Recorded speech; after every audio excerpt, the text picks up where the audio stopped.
आप लोगों में से कौन कौन मानता है कि अगर हमने थोड़ी कोशिश और की होती तो हमारी उससे शादी हो जाती? अगर मेरे घर वाले मान जाते तो मेरी उससे शादी हो जाती।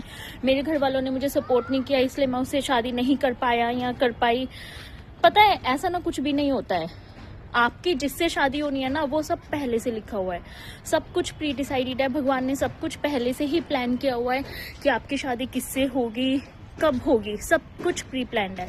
आप लोगों को सिर्फ एक मोहरा बना के रखा हुआ होता है कि आप लोगों के सामने सर्कमस्टांसेस ऐसे आ जाएंगे, आप लोग समझ नहीं पाओगे कि हमने ऐसा क्यों हुआ, हमारे साथ ये सिचुएशंस क्यों बनी। लेकिन जिससे आपकी शादी होनी होगी ना, वही होगी।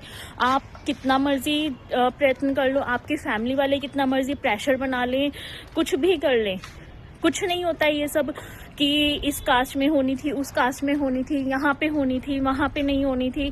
जहाँ जिसकी किस्मत होगी, ये सब लिखा हुआ होता है।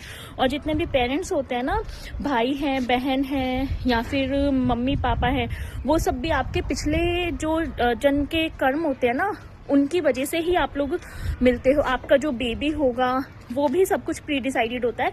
आपके पिछले जो कर्म होंगे ना, उन्हीं पे ही बेस्ड होके आप, अगर मान लीजिए आपका बेटा आज बहुत अच्छा है, बहुत अच्छे से आपका ध्यान रख रहा है, तो वो आपके पिछले जन्मों के कर्म हैं कि आपने उसका बहुत अच्छा किया था, इसलिए आपने उसको बहुत अच्छे से ट्रीट किया था। उसका वो फल देने के लिए इस जन्म में आपका बेटा बनके, अच्छा बेटा बनके मिला है आपको, कि वो आपका पूरा ध्यान रख रहा है या कुछ भी है। तो अगर आपने पिछले जन्म में उस बंदे के साथ बहुत बुरा किया है, उससे बहुत लोन लिया है, कर्जा लिया है, तो इस जन्म में वो आपका बहुत नालायक बेटा बनेगा, आपका जीना दुश्वार कर देगा, आपका इतना बुरा करेगा ना, आप ये सोचोगे यार हमने इसको जन्म दिया ही क्यों।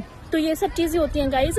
तो हम लोगों को ना इतना नहीं सोचना चाहिए कि यार हमारे साथ ये चीज हो गई, हमारे पेरेंट्स ऐसे निकले, हमारे बच्चे ऐसे निकले, मेरी इस आदमी से शादी नहीं हुई, मेरी उससे मैं प्यार करता था, उस लड़की से शादी नहीं हुई। सब कुछ लिखा हुआ है, इसलिए अपने कर्म सुधारिए। आप अगर अपने कर्म सुधार लेंगे ना, तो आपको ये सब मोह माया में पड़ने की जरूरत ही नहीं है। आपके जो अगले जन्म में आपका जो भी जन्म होगा, उसमें अपने आप ही सब कुछ अच्छा होता चला जाएगा। तो इसलिए इतना फालतू की मत सोचिए।